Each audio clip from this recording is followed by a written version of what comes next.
What if I told you that one simple thinking mistake, one you probably make every single day, is quietly running your life?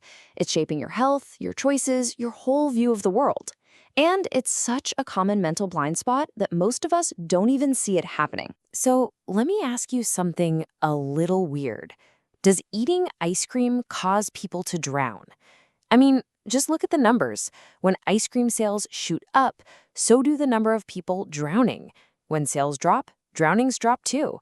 The pattern is crystal clear. So the data seems to be screaming yes, but it's wrong.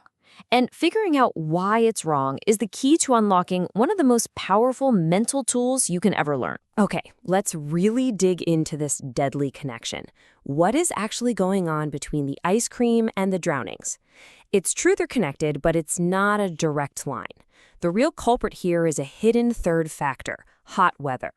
Think about it. When the temperature soars, what do people do? Well, way more people buy ice cream, and way more people go swimming. And tragically, more swimming leads to more drownings. So the heat is the real cause, driving both of those things completely on its own.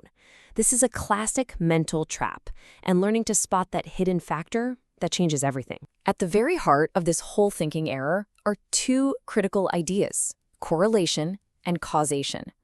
And trust me, understanding the difference isn't just for scientists.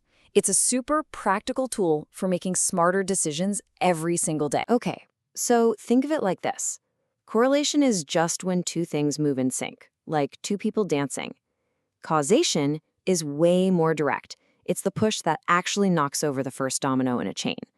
The big mistake we all make is seeing the dance and assuming one partner is leading the other, when really they might both just be dancing to the same song playing in the background. So let's be super clear. A correlation is just a relationship.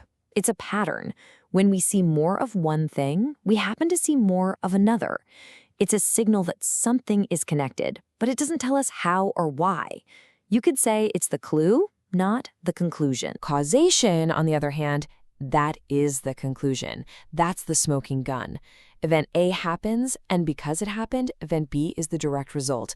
See, it's a much, much higher bar to clear, and we have a bad habit of jumping to that conclusion way too quickly. So where does this trap show up in the real world? Oh, it is everywhere once you start looking for it. It's in news headlines, in all those health fads, and even in some huge social debates. Think about this one. You feel a nasty cold coming on. You remember your grandma's advice, so you chug a raspberry soda. And hey, the next day you feel better. So was it a miracle cure? Probably not. You saw a correlation. You drank the soda, then you recovered. But the real cause? Well, that was most likely just your own amazing immune system finally doing its job. The timing was pure coincidence. And the same logic gets applied to much bigger, much more complicated ideas, like the gateway drug theory. You've heard it, the idea that using softer drugs directly leads people to use harder ones. And yeah, there's often a correlation. Many people who use hard drugs did in fact use softer ones first. But the source material for this explainer notes that concluding one causes the other is really tricky, and that the evidence is often, quote, obscure at best. It's a classic case of seeing a pattern and just assuming a causal chain that might not actually be there. Let's try an even more complex one. A study might find a link between how much parents drink and their kids' poor grades. The quick conclusion is that the parents' drinking is causing the bad grades. But hold on. Is it? Could we have the arrow pointing the wrong way? Maybe the constant stress of having kids who are struggling in school leads parents to drink more. Or, just like our ice cream example, could there be a third factor, like money problems in the family, that's causing both the stress and the poor grades? See? We always have to question which way the arrow is pointing. So why are we so easily fooled by stuff like that raspberry soda cure? Well, there's another really powerful kind of secret force at play called regression to the mean. It sounds fancy, but it's a simple idea. Extreme events are usually followed by more normal ones. When you're feeling incredibly sick, you're at an extreme low point. You are statistically very likely to get at least a little better and start heading back to your average state of health, no matter what you do. We credit the cure, but what we're really seeing is just that natural bounce back to normal. So how do we fight back against this kind of faulty thinking? How can we start to see the world more clearly? Well, guess what? There's a toolkit for that.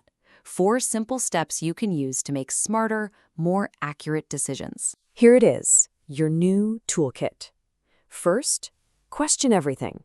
From now on, when you see two things linked, your default setting should be correlation, not cause. Step 2, hunt for the root cause. Always ask yourself, hey, could there be a hidden factor here? Like the hot weather. Third, demand real evidence. Personal stories, anecdotes, they're powerful, but they are not proof. You want to look for controlled scientific studies. And finally, number 4, the gold standard. Think in experiments. The only way to truly prove causation is to compare one group that gets a treatment to a control group that gets nothing. That's how you separate the real cause from simple, dumb luck. When you put all of this together, when you start using these tools, you're not just avoiding a mistake. You're building the foundation for something the source material calls super reflection.